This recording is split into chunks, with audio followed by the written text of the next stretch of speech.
Đây là nơi chôn cất. Hiện nay quan tài không thể đưa vào, thế đó phải dùng ván. Đây, hiện trường còn lại là chiếc xe máy. Đi xuống gì làm chi?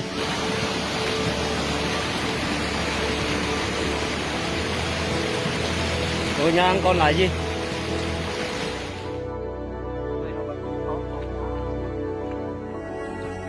À, có nghĩa là hai người chết nhưng mà tìm xác không?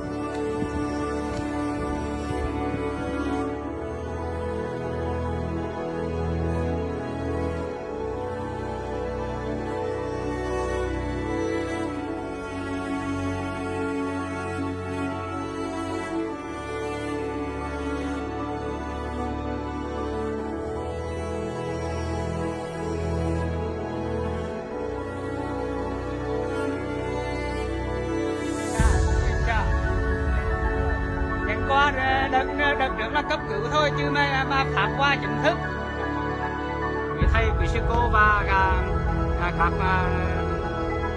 chúng ta đầu tư cũng đang phát qua cho các bà con đợt 2 đợt rồi lôi rồi thôi à, trời ơi ôi chao ơi ai mà lôi tôi ra trời.